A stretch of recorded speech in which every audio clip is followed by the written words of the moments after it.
I read something on an old archived thread from 2004 the other night. It wasn't a typical ghost story or a jump scare thread. It was more like a warning, a cognitive virus, if you want to call it that. They call it Saru Yume, the monkey dream. Most stories tell you to remember them, to share them. This one is different. The legend says that once you understand the rules of the dream, you've already been invited. It's like your subconscious is a locked room, and I'm handing you the key right now. The core rule is simple. If you're in the dream and you realize it, you've broken the script. And when you break the script, the system notices. It's been said that for some, the countdown begins the moment they hear the train's whistle in the distance of their sleep. Now that you've heard this, the countdown has already begun. I didn't think much of it when I first read it. It just felt like another piece of internet folklore. But then I noticed the hum. It started with my ceiling fan, a low rhythmic thrumming that didn't quite sound like a motor anymore. It sounded like steel on steel. You don't fall asleep in this dream, you just find yourself there. One moment you're in your bed, and the next you're sitting on a train. But it's not a train you recognize. The interior is too clean. The floor is polished to a mirror finish, and the fluorescent lights above are so bright they make your eyes ache. There are other passengers, dozens of them. They're all wearing identical gray suits, sitting with their hands folded perfectly on their laps. You try to look at their faces, but your eyes just slide right off them, as if they're made of low-resolution static. You try to stand up, but your body feels heavy, like you're moving through thick syrup. The air smells of industrial bleach, that sharp, stinging scent that gets into the back of your throat. You look out the window expecting to see a city or a landscape, but there's nothing. Just a flat, absolute blackness that seems to absorb the light from the car. There's no motion blur, only the rhythmic vibration of the floorboards. It's a vibration that goes right through your shoes, up your legs, and makes your teeth chatter. That's when I noticed something. In a car full of people, there wasn't a single sound of breathing. Just the clack-clack of the tracks. A polite, melodic chime rings out. It's the exact sound you'd hear on a modern subway, cheerful and corporate. Then a feminine voice comes over the PA system. It's calm, professional, and completely devoid of emotion.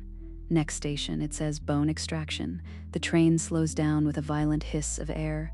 The doors slide open, and for a second, the void outside feels even colder. You watch as a mechanical arm, polished chrome and silent, reaches in from the darkness.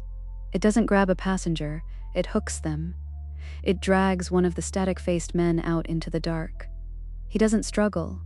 He doesn't even move. As the doors close, you hear the sounds from the car ahead of you. It's not screaming. It's the wet, rhythmic shuck-shuck of industrial machinery. The sound of a high-pressure steam vent. The smell of ozone is suddenly replaced by the sharp, copper tang of fresh blood. This is the monkey dream. To the system, you aren't a person with a soul or a history. You're just monkey's biological material to be sorted, disassembled, and processed. You realize that the train isn't going anywhere. It's just a conveyor belt leading to a factory that never stops. The chime rings again. Next station, mincemeat. The train begins to accelerate, but the PA voice glitches. It repeats the word next over and over, its tone dropping an octave with every repetition until it sounds like a low, distorted version of my own voice. Then it says it. Next station, you. All at once, every featureless passenger in the car turns their head. They don't have eyes, but you can feel them looking at you. You try to force yourself awake. You pinch your arm, you try to scream. You try to fall off the seat, but the dream world is too rigid. It's more real than reality. You feel a cold, heavy metal clamp snap shut around your wrist, pinning you to the seat. A circular blade, thin as paper and singing with high-pitched vibration, descends from the ceiling. It moves with agonizing slowness, inching toward your chest. You can feel the heat of the motor and the oily breath of a hydraulic piston near your ear. You're wide awake now, fully lucid, and that's the worst part. The system knows you're watching. It wants you to see the process. The blade touches your skin. It's cold, so cold it feels like it's burning. And then just as the metal begins to bite, there's a sharp metallic clink. A flash of white light so bright it feels like your skull is cracking open. You wake up, you're in your bed.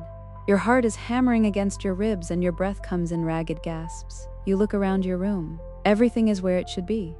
The ceiling fan is spinning. It's quiet. You tell yourself it was just a nightmare. A trick played by an old internet story.